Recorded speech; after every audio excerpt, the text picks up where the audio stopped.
Aku nak korang dengar ni. Nak bagi tentera Israel dedahkan maklumat sensitif adalah dengan blind date. Maksudnya tentera Hamas ni masuk dalam dating app, menyamar jadi perempuan dan approach tentera Israel dan mendapat maklumat menerusi cara dia persuade tentera Israel dengan dating app tu.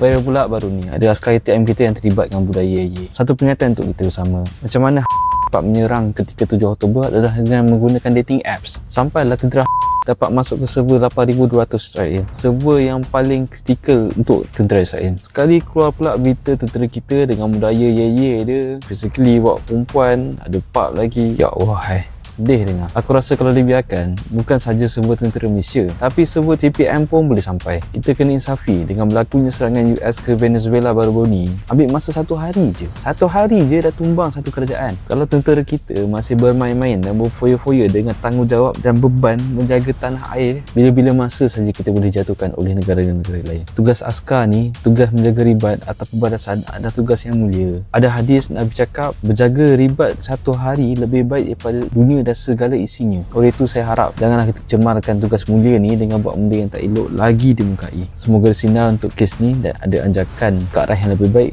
untuk penjaga keselamatan negara kita.